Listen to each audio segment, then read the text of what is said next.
I was like flying to New York and LA and Vegas. How old were you?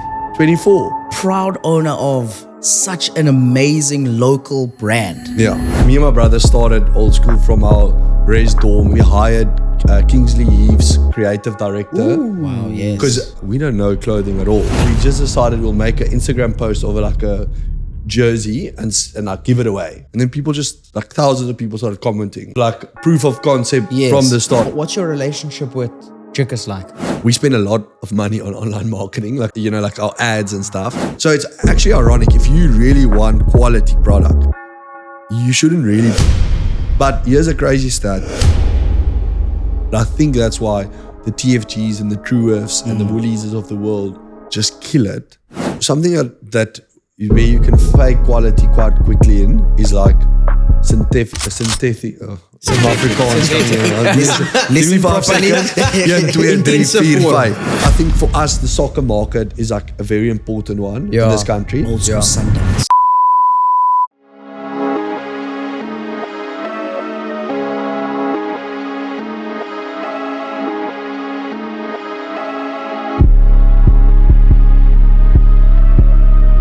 So 26 years old, a proud owner of such an amazing local brand, Yeah.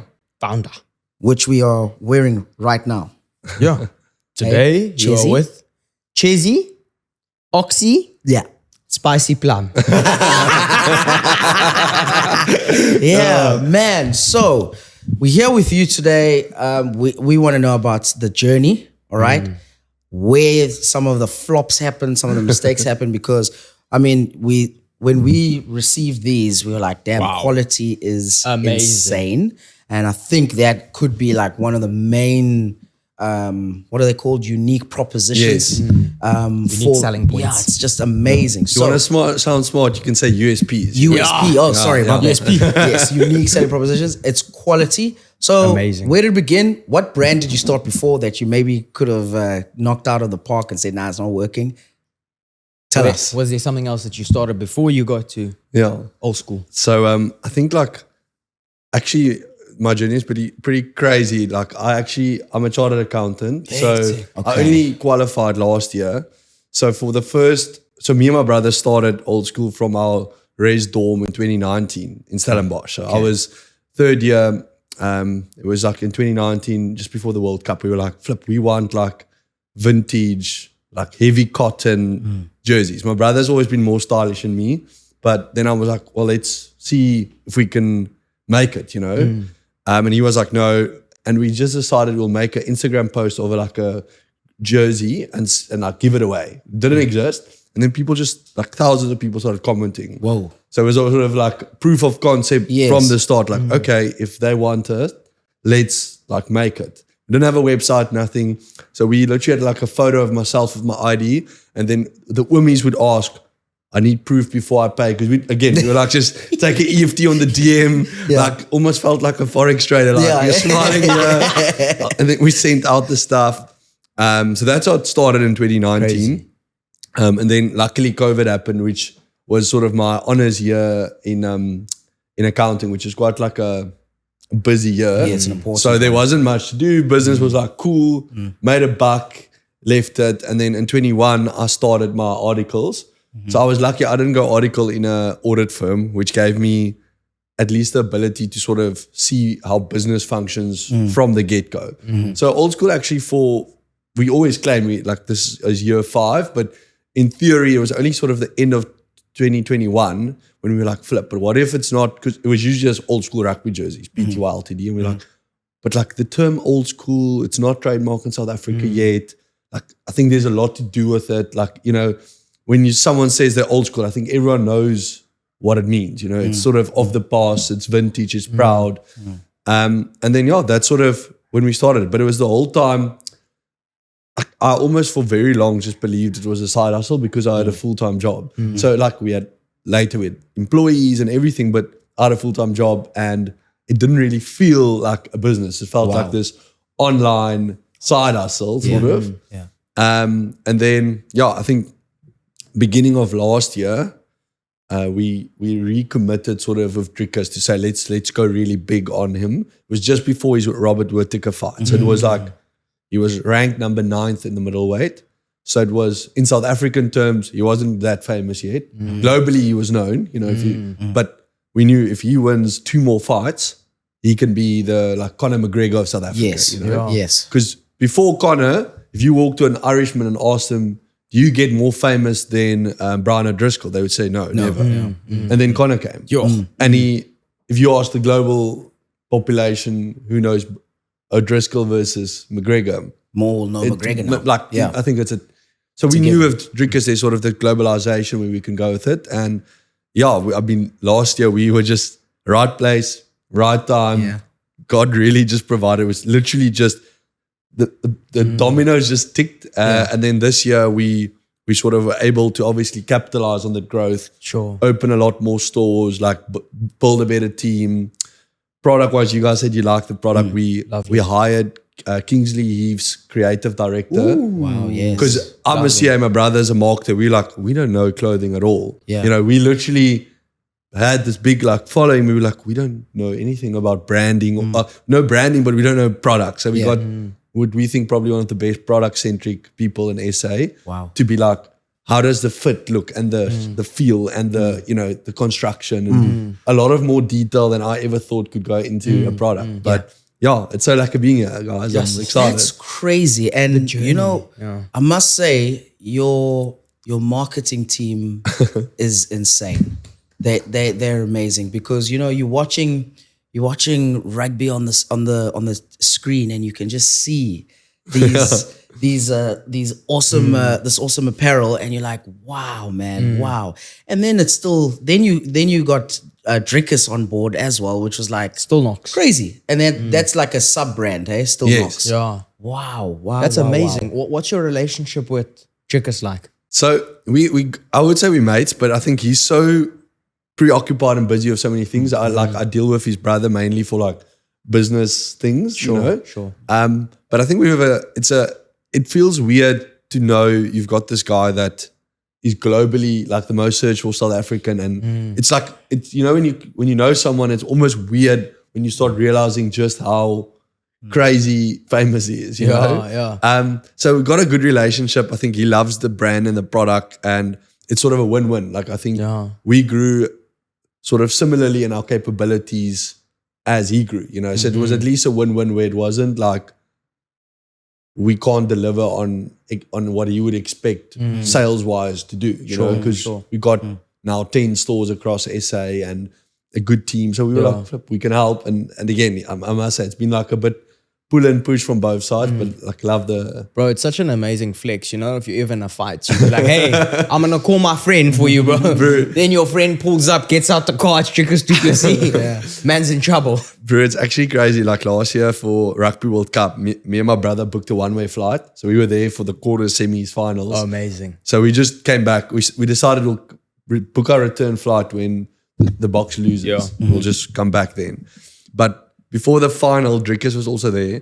And like I actually said to my then fiance, like over the phone once, I'm like, I feel like such a keyboard warrior because I used to play rugby at like uni and school and stuff, but you so easily become this corporate bro that like excels and types and does Facebook campaigns. So I felt like a bit weak. And then in Paris, the Friday after a few brandies, like just before the rugby final, like I actually wrestled with Drickus there in a parkie in Paris. And I survived like a good 30 seconds, which I was like, flip. Like, I'll take that. And I'll take that. His one fighter, mate, I actually like got him in a choke. So it was just that like, almost like that bit of a scummy feeling. And I loved it. Like I almost tasted a bit of blood again. I'm like, flip, I'm not as weak as I try and like look behind. How strong is he though, bro? Is he dangerously strong? Because you can feel like, if you bump someone, you're like, oh, this oak's strong. Is he? Bro, like he walks around on about 98 to 101 kgs, right? So that's his walk around weight. He fights on 84 kgs. So it means he drops 16 kilograms when he weighs in. Yeah. So... I got to get that diet plan. Yeah. No biltong and pap. But you can imagine sort of like how dangerous he must... Speed. Like if you weigh 84 kgs and that guy's going to stand next to you in a ring, like, I think it's mad. It's over. But he's like that pure ox strength small yes. brain. Yes. And he's got a massive fight coming up now against Adesanya. Adesanya. Yeah. How you feel about that for him? I think it's gonna be like insane. So yesterday I did my Australia visa stuff. Man, that country is full of regulation. Eh? Is it? Yeah. But I'm so like, it almost feels like a bit of a movie because I think every time Drinkers fights is sort of my favorite time of the year for like marketing and stuff because we have sort of so much scope that we can do. You can do watch bodies, you can do this, you can do that, you can create products because we sort of in the clothing space have a very strong relationship with them. So the fight is so exciting, but it's also so nervous because about 2-3 months ago, we already placed stock orders for the fight, you know? So you've planned everything and then you're like trying to work out, okay, cool, this is how we're going to stock the Saturday and then the Sunday. But then the crazy thing of these fights is like, if he wins or loses, that week after that, it's like Dead. a 5x in like sales turn if he wins or if he loses. So it's it's so crazy because you're like there to enjoy it, but you also realize like, You got work to do. you're like, yes, and his fight has a very big outcome on your sales, you know? Yes. So it's almost like you're betting on it in a very substantial way. Sure. You know, but I love like it's like the adrenaline is just so much more because you're like, there's so much more on the line than just the actual fight. Drinkers, you better win this thing. Otherwise, my man Daneel is upset. Let's go back to old school quickly. I'm busy thinking, at what point do you guys decide, all right, it's time to build a store? At what point in this whole thing do you say, okay? Because it's very recent. You've just opened. I No, remember. we like, the funny thing is, especially me and my brother both being so young and like doing this, is like we don't really always have a sense of accomplishment because you just keep going and then like afterwards people are like, that's pretty cool what you did. I would have, and then mentors would not have given you that advice because we just don't have that retail background, you know? So like our reasoning with the kiosks sort of was, we spend a lot of money on online marketing. Like I'm assuming you guys see our, you know, like our ads and stuff. And for us, it was saying, if we know where, like we're very scientific on like how we spend online with ads and like what margin we want to make. So that's why like people think, oh, they must be killing it.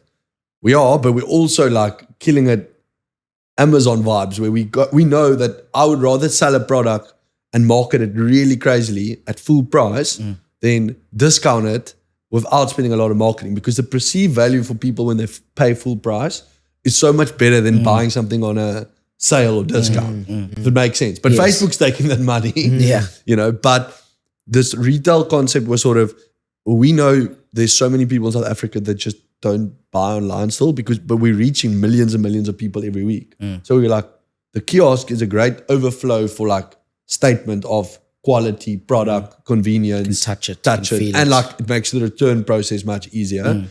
So that's the kiosk. And the other nice thing with kiosks are it's not as capital intense to start up like a big store. Like our Stally store, that's like a proper big store. Like I would be very, like luckily we only did one of them. But that's such an expensive and crazy outing. Like I always wondered, how does these retail brands just like Have super so dry and many. stuff, how do they go under? Because like your margin on product's good, like your overheads isn't bad. But like if you grow too quickly with like big stores, it's such a capital intense process and you need to actually make not only the money over your rent and product, you need to pay off that entire thing you built. So kiosk, you can move quick because it was like the numbers made sense. Big stores, it's quite like a challenge, but the upside's so much more because when people walk in there, they can experience the brand and the feel, you know, like, because we want to be pretty premium priced, because the last thing you want to do is sort of like, if you think about like in the market, you don't want to compete with an old car key that has 250 stores. They're not even cheap. They're like relatively okay priced. You want to be priced where a Freedom of Movement, a Kingsley Heath, like a Country Road is, because that's more the clientele you want to be looking at your brand and like being proud. Obviously, our SA ranges go like very wide. But our idea is people that appreciate the quality and the fit would be like, okay, cool. I'd rather go there than a country road for my next winter shopping or for gifting or stuff. So that's sort of where we're going with it. Isn't this the most sold rugby jersey? We are selling quite a lot of it. Yeah.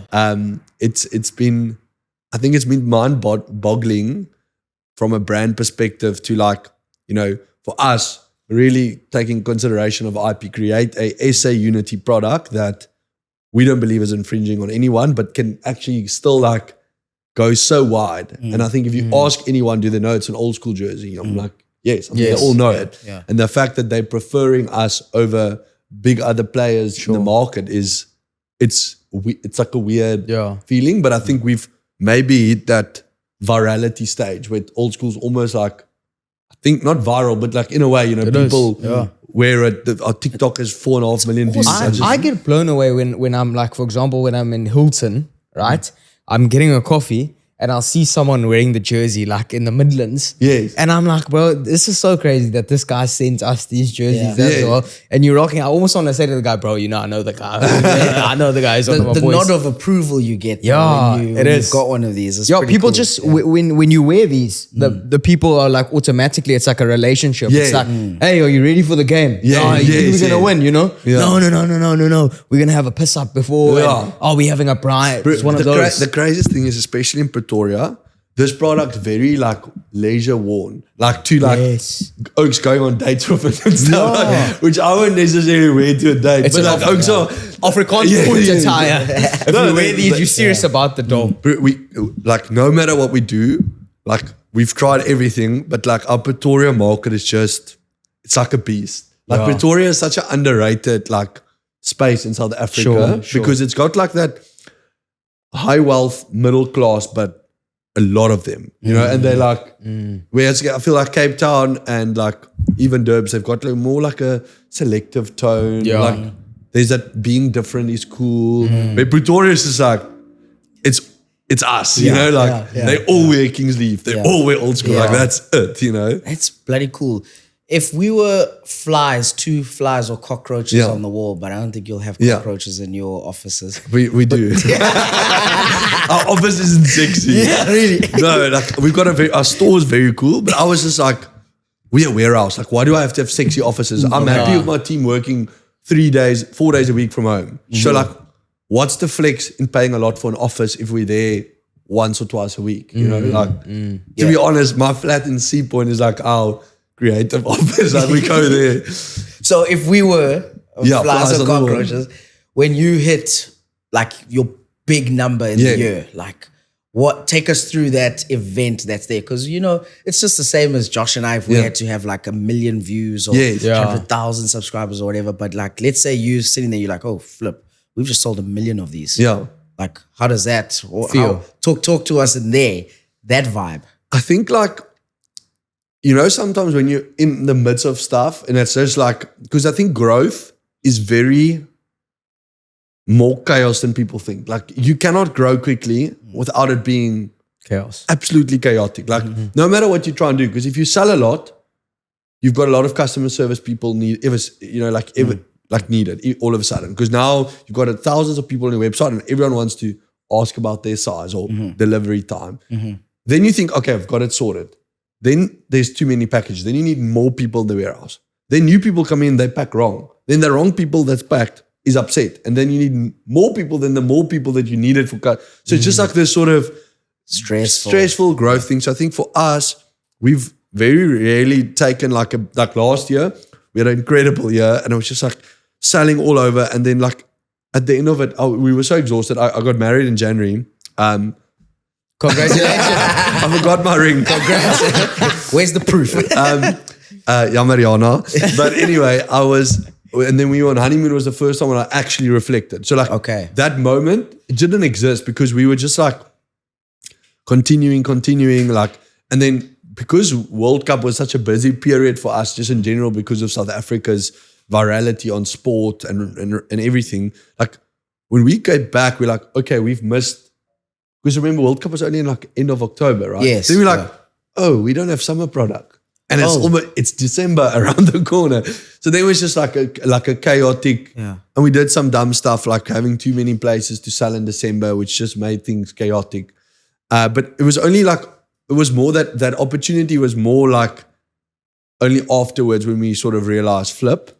And then we was like, okay, but how do we do it again? And that's when we like decided this year, if we want to go as big as we did like last year or be bigger than last year, we need more stores, more people wearing the product. Like, sorry, like I'm going a bit off topic, but an interesting thing is like I would say a really big moment that we had this year, which was like a great one, is I read Steve Jobs' book. Yes. And it's so funny because people read a lot of books, but actually Toyota CEO recommended the book to me, and I'm like, he's like, why haven't you read it? I'm like, I just haven't. He's like, how dumb of you, because every other book that you've read has not unlocked as much consumer value as all of them combined as Steve Jobs alone. Like, if you look at the Apple empire, it's a very sexy business. Sure. And one thing they do well is they're like only focus on one thing. So this year, our one thing for marketing was like, we'll do a lot of other things, but the one thing we wanted to do was we wanted to get our SA Unity product into as many known names and faces as possible. We're like, no budget. I think we sent to, and I don't want to make you feel less special, but we sent to, I think, like 150 people. Sure. Because we were like, screw budget.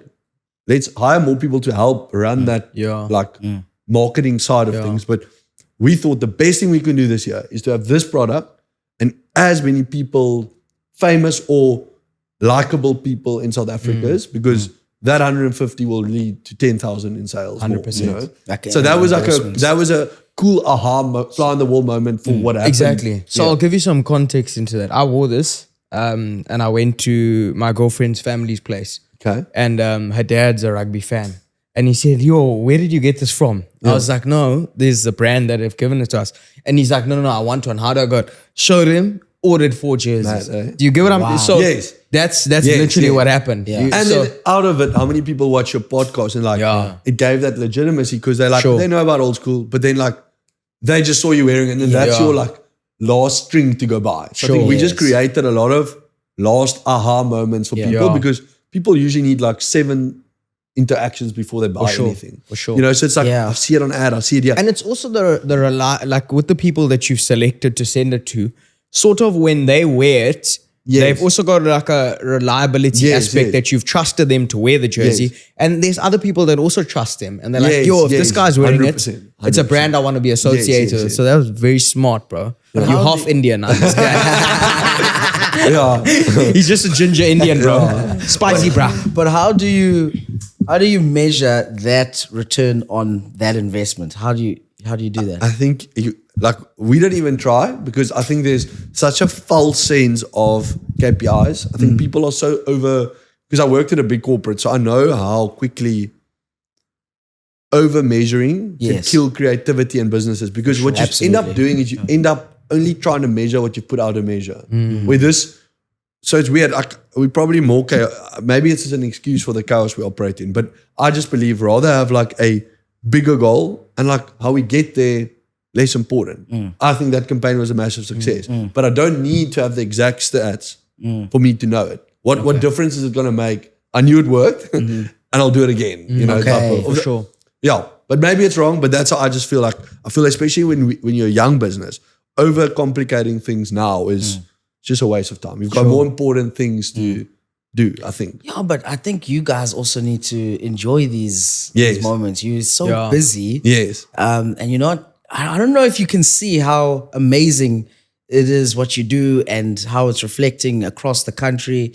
And you got to enjoy some of this, bro. You're living in your dreams. Yeah, that's what it is. Look, I think where I do not mind enjoying it is, I think like it has been quite like nice knowing that like when I want to take the missus away for a weekend or like where we like our honeymoon trip and stuff, like I know that's possible because of the workload and stress that I take in doing that. So I think like there's that constant enjoyment of knowing it, and like not over going deep here, but I think I'm also fully aware that I believe it's God's purpose for me to do this, because for me, I believe my job is to create more jobs that create purpose. You know, they said, what's the biggest problem in Africa. Is it AIDS? Is it cancer? And I actually like but it was like long ago. It was when I applied for the Oxford Rhodes Scholarship, but I wrote and I said, I think the biggest cure in South Africa is like joblessness. Because I think if you don't have a job, you don't have purpose, I think it's the biggest like disease is like poverty, but it's from poverty. Oh. So for me, I feel like I've got this sort of like almost responsibility to just keep growing because, you know, I think it's more daunting than like enjoyable thinking, flip, we went from having 15 people on our payroll to 60. And I'm like, what the flip? That's awesome, yeah. You know, I don't know everyone's names anymore. And I'm not saying it, I just don't. And again, that's a lot of the retail people, so it's not like... Yeah, but I mean, as it gets bigger, it's just a weird feeling. Yeah. And I was always like, and that feeling just happened. You know, like that just happened now where I always was like, I want to be at a size where I don't know everyone on my team's names. Now I'm there, I'm like, what the flip? That's not fun. Yeah. It's scary, you know. They all can steal from you. They all, you know, like it's like a... That's the Indian in me, you know. I'm like, you're like, hey, something's wrong here, bro. Something's wrong. Yeah, no. It is interesting though that we were talking about it the other day off camera about purpose. Yes, and it's just interesting that some people find it sooner. Yes, and some people take a while. So that transition from corporate into going full time, what was that like? It was daunting because I had a very good gig. So I was actually very lucky. I worked at a very big Jewish tech startup in Joburg. And I was a very arrogant youngster. I came in there day one because they wanted to start an e-commerce division.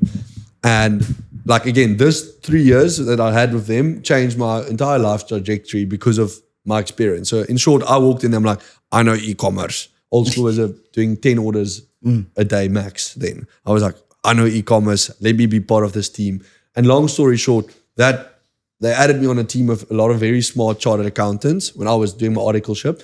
And 4 of them and myself, that team grew to 150 people in like a year and a half. Yes. So I had this insane opportunity of playing the Monopoly game on like you roll the dice 4 times instead of once every round. Where I was just like, I was like flying to New York and LA and Vegas. I was like living in London and they're paying for everything to like build their business. But obviously it gave me that conviction of like, how quickly you can grow stuff. And I think where that transition came in is at the end of it, it was so hard to let go because I actually had a team. I was delegating a lot. At the end of it, I was, if I'm being honest. How old were you? 24. Delegating? I know. What? No, like I said, I was very lucky. Yes. Like it was it's just like, by the time I went full-time into old school, I've hired 20 people and I've fired 5 or 6. So I've gone through that whole experience on not my own payroll, which was epic, you know, because it just gave me that like experience a bit earlier. But then leaving was hard because once you're in a corporate, that golden handcuffs is so a problem because the coffee is good, your bonuses are lacquer, your standard gonna get paid. I was very productively and still doing old school almost half my day by then. You know, I wasn't working for them more than 5-6 hours productively a day. And I was like, if I take my salary and I divide it by 6 hours, it was a very good hourly rate. So it was very hard to go. But sort of someone just said to me, no one's built anything big without taking risk. Like he's never heard of someone that built a big business on the side forever. Like he's like, never heard of it. And I just like, flip, I'm young. What do I have to lose by just trying to blow this up, you know? So, that's still my mentality. It's like, I still think old school's pretty small. But it's that mentality of saying, I have so much things in my favor, which is I'm young. I like, if there's ever time to just keep pushing the financial risks and building this, it's now. Like, if this fails, you can go back to I'm just a regular CA in my Hilux bucky. Like, that's as easy as it is. So I'm like, I am weirdly... Again, I'm saying this, there's days that I don't feel like it, you know, but that's my overall opinion. It's just, I'm in a privilege where very little people are at 26, 27. And like, if you ask any entrepreneur, if you could be at my place at that time, you'd say, Lati, just go. Gaan. You know, you've got a good 10 years of 14-hour work days that feels balanced to me. You know, I can work 13, 14 hours and still have a good hour with my wife at night and enjoy a Sunday off. but I'm flipping fine. amazing, So that's That's where I'm when you at. know though. When you feel like you're not working, but you're working. Yes. You know, when things are rewarding and you don't even feel like you're putting that much of effort Yes. in, but you are. Yeah. You know? It's enjoyable. It is. But it's also like it's got its pros and cons because I think it's hard to switch off. Like it's just I wish I was better at that. Like or just like I hate it when I wake up at 2 a.m. because I'm like, oof, I've got a lot of work to do with myself. You think about stuff and etc. So I think I must get better at like I don't think I'm Switching always off. Yes. And I think I can do it. I don't think there's a lot of worth in this not switching off. Yeah. But I struggle with it. Yeah. What does the average day in the life of you look like though? So after I've scrummed with Francie, I usually go for a bomb squad beer. There it is. There we go. No joke. It's really been mainly organized chaos. So it's sort of I usually start up very early in the morning and then like sort of try and create like a bit of do your meetings, but between I'm not the best calendar scheduler at the moment. So it's like the days just fly and you're on the phone here and you get phoned here.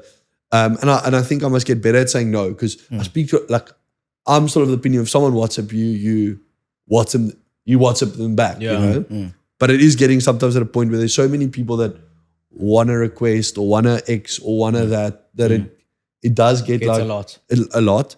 So I think I'm trying to be better at like delegating what I can, but it's sometimes hard because you sort of feel you have to do it type of thing, you know. So it's that maybe that's that like Afrikaans in me that hello oom, hello tannie, you know, like Maak 'n plan. Yes. Yeah.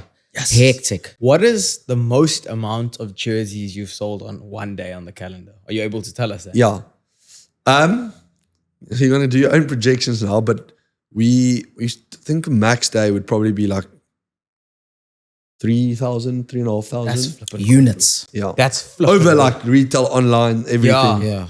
That's brilliant. But that's peaks. Like I think, like again, like it's not usual. Yeah. But I mean, it's brilliant. Yeah. It just goes to show, and that's the best feeling in the world. It's that your brand resonates with people. Yes. You know, that this brand matters. People Yes. are trying to buy it. That for me is the biggest reward you get. You know, Yes. it's like that enjoyment. Like forget about the money, forget about Yes. this. My brand is actually liked. Yes. You know, Yes. that's exactly what this podcast Yeah. is like. When people send a message or post or like something, we're like, yo, people actually like this brand. And I think it's the same. It's like a 100%. service and yours is a product. Yes, 100%. Yeah, but the clothing industry must be insane because it's not like food where you buy this and then you can buy it again. So once they've bought the jersey, It's not now- a return sale. Yeah, now they've got So that's where it gets hard. Is like, and that's where like the value in old school is so important to unlock. And I think that's one of the things that keep us awake. Is like, just as like freedom of movement first, just Fallies was the thing, or this Burn Studios with ladies tight. Yes. You need to get your like. You don't need everyone to buy everything, but you need a good 20% of people that buy your product to become like very religious repeat purchases. You know, if you think about that's what a Kingsley Heath or a Country Road as well. It's like at the end of the day, we want to be more than a jersey only purchase, but it is that like that is the hard thing is because you can very quickly cannibalize your brand into your core products. Yeah. But how do you get people to come back and come back? Yes. And I think the answer is just resonate with the brand because at the end of the day, people are going to spend money on clothes. Clothes in general is actually a nice category. We just in a particular one where we need to now make sure we transition the brand outside of like our core products, you know?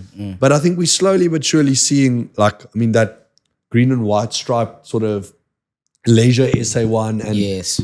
Drickus' stuff. Like it's at prices that I honestly would probably also not buy products at. That's what excites me. Is 1.2 and stuff. I mean, this is 1,007 and it's flying. I would not. the material's the brilliant. material's epic and the fit's crazy, but like we realize the people that's most scared about our increasing prices is myself. It's so funny. Like the consumer is not that as long as you don't go ridiculous, you know. But if you're online with the brand market that you want to sort of associate with, people are chilled. It's For sure. But it's you that's the like you're the most scared of it, which is crazy. You know, this product that you guys are wearing, last year was 950. It went up to 1,002. Yes. But we added so many people. We made the fit better. The material was much more expensive. But we went up with like 30%, 25%, which is unheard of for like a product to go up. And it was like, people don't care. Our conversion rate didn't change, which means if I sold this product at the same price that I wanted to initially, I would have sold the exact amount of jersey. How mad is that? Which is okay. Yeah. Yeah, but that's what I'm saying. It's like, but that extra profit's able to market, to brand, to pay salaries. There's no VAT on these jerseys. There's just gears. I'll be like, bro, SARS, there's VAT on these jerseys. Please, there's VAT. Check. I was like, where the hell is he going with this? What I find... That part of me is not in there. I'll teach you, bro. Don't worry. What I find crazy though when it comes to clothing industry is the sizes, guys. Yes. Right. So you've got your larges, your XLs, your mediums, your smalls. Sometimes I'm sitting in a cut where I don't know if I'm a large or an XL, or sometimes I'm in between. True. That's why it is insane. It's the worst. Like, how do you guys get that right? You don't. That's the problem. Bro, but you know what was the scariest thing for me with this jersey? Is I didn't know if it was in regular sizing or Afrikaans sizing. If it was in Afrikaans, initially I thought, okay, wait, let me order a small because this might be Afrikaans sizing, and the small for us is a large for you guys. Yes, you know what I mean? Yes, 100%. Or the other way, a large for... That's why cricket jerseys are different than rugby jerseys. Because they make you guys different. Eh? You guys are just born big. And that must still be the thing that you guys it will be difficult to get. It's always difficult. But that's why stores are better, because people can feel it, they can fit it. And like, that's what makes online very difficult. For sure. Because everyone's got a different perception of like how they do it, you know? Yeah. And how do you guys forecast the right amount of smalls, the right amount of mediums? That's what I'm saying. It's a horrible like business idea. Like clothing, like I have so many people that's like, how do you start it? And I'm like, I don't know how to tell them this, but I wouldn't. Don't do it. I don't think I would do like a clothing brand if I could start again, because for it to work, there's just so much things that needs to be in your favor. And I'm seriously like, otherwise it's just economically a shit business. Like it's not a great, sexy business. Like we're getting to a point now where we're now finalizing orders for next winter. Like next year winter. Yes. How do you know what to? And we're late, according to my buyers. Yeah, because they've like, and again, that's like, but how do we know what's going to trend? Well, we're doing research. I'm like, well, I used to love the fact of going to Europe over winter, putting it on the old school card, calling it a sourcing trip, but then going there and saying, look how this pumps in Italy, because you can see what colorways are going to do well here. Yeah. But that's what I'm saying. Clothing is such a crazy one to get right. I think e-commerce, I would say, is sexy, but if I were to start a business again, I would like try and find like a Euro product, which is like sort of a single SKU thing. Like think about someone that does like collagen or rehydrates or like a dog toy. You can't return a dog toy because your dog started to chew it. Yes. You don't know if the dog like it? Yes, because his tails are wagging. Like it's such a sexy product because it's from China. It's got a 10x markup, and you've got one or two colors. And it's think about like every time I do a product, it's small to 3XL. It's red, blue, yellow, white. So it's 8 times 4 for one. So it's 30 compared to 1 or 2. So I think if I were to do it again, I think I would look for like those like niche markets where there's a high upside because more people buy dogs toys than you think. You know, more people buy rehydrate than you think. Like that type of stuff where it's small, don't need a big warehouse. Can chill. Jeez. And your branding. I think the marketing side of it is underestimated when it comes to clothing. But that is the fun part, I would say. That is fun. Like trying to brand and market, it's the fun part. Enjoyable. Like, it's enjoyable. It's like studying ideas together, thinking of like, okay, how are we going to shoot? Like that I enjoy. Yeah. It's just the execution of things that's like tough. Do you think it's true that sometimes most of the clothing is sourced off one place in China in a container, and then just putting on a different brand makes the difference in prices? And So I think one thing that because we used to do everything in SA, right? The problem of SA in general is like quality in SA is not that good actually. Like it's so sad, but the when you make a unique garment, it's if you do it via China, India, Lesotho or South Africa, it's almost equally complex. Like it's not that much easier. It's because you need to have the whole thing. I think the only thing of doing it from abroad is like the timelines are longer.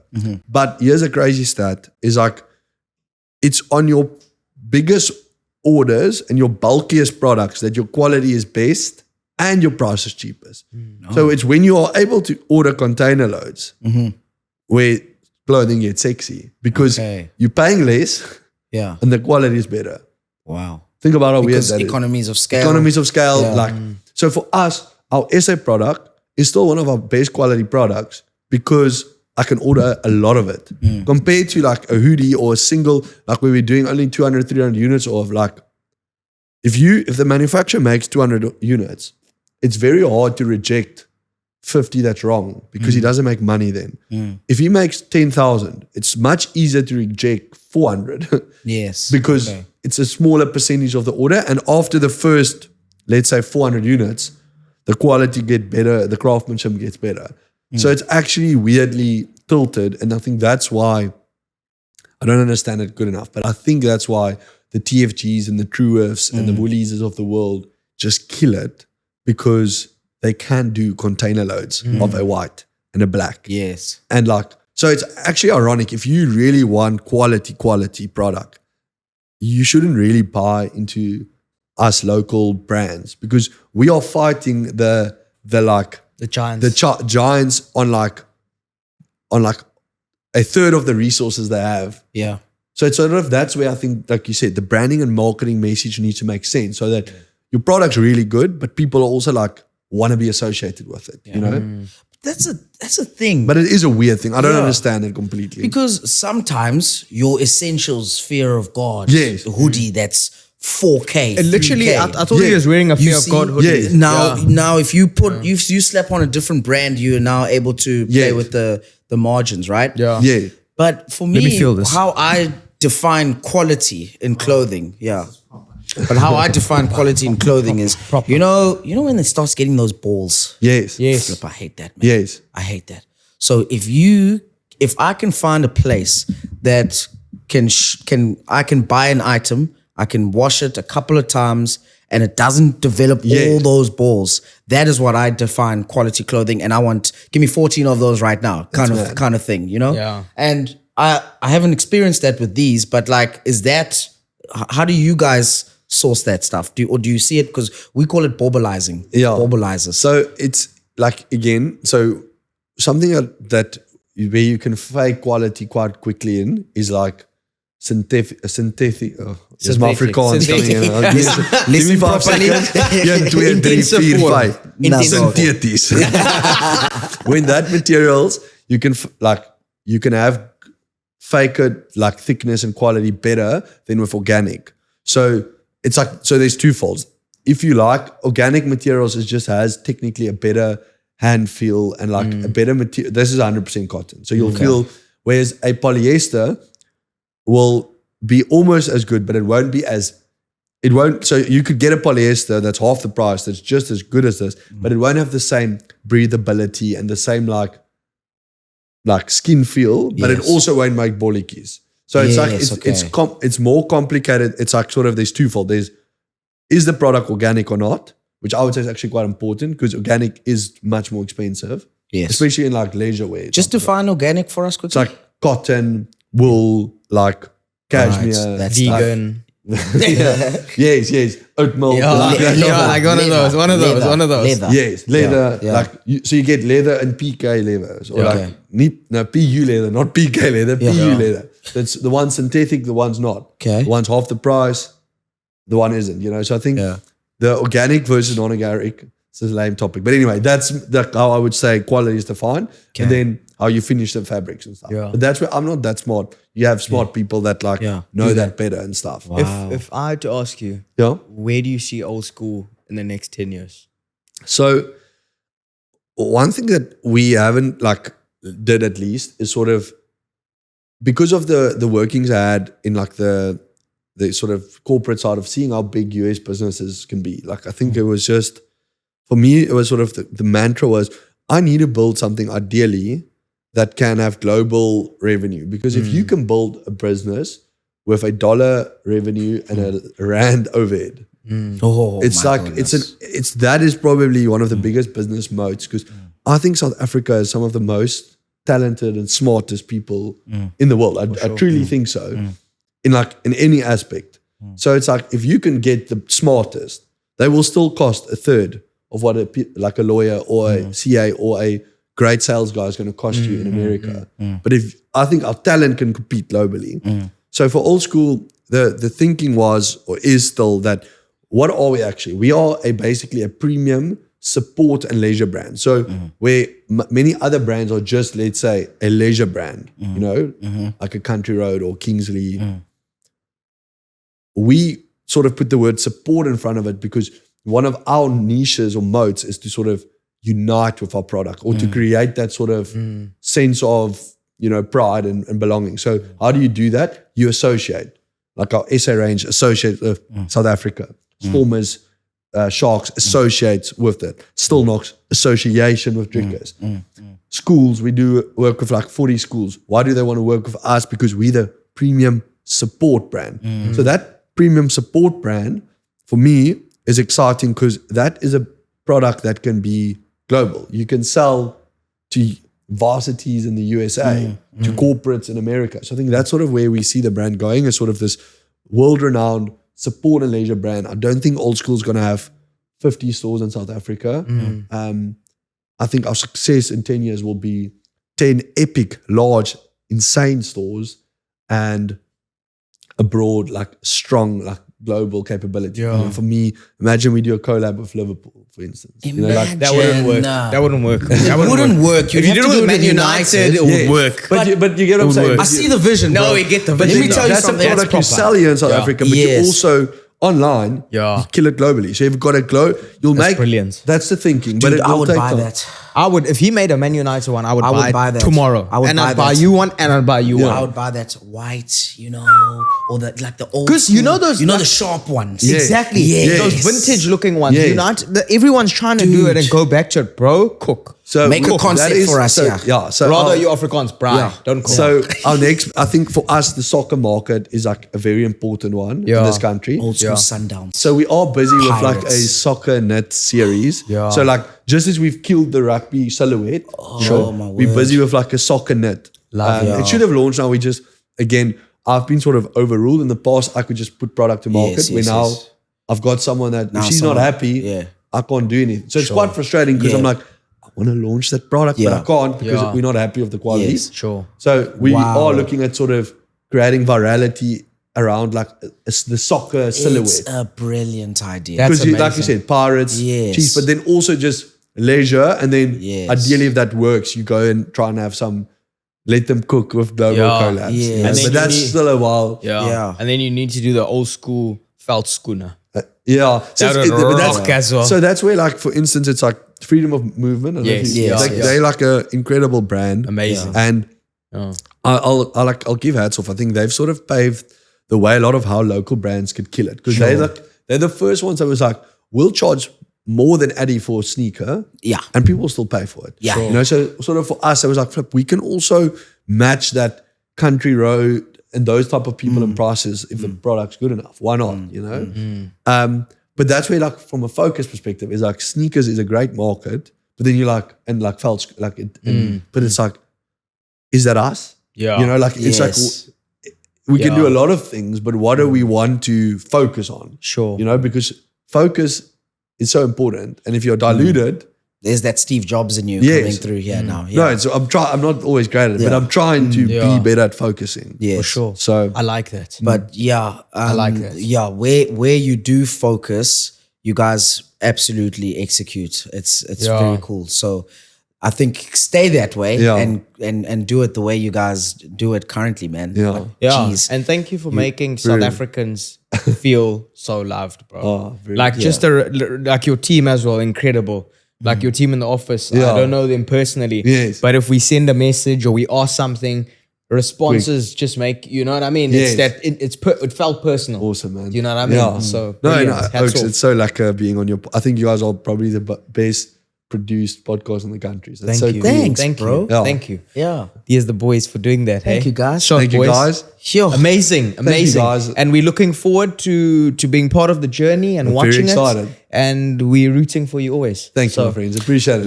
Yep. Thank you very much, Daneel. I'm always thinking of that meme. Fantastic, spectacular. Give me 14 of them right now. Yeah. So when you guys start creating more, it's so cool, man. We definitely there to support.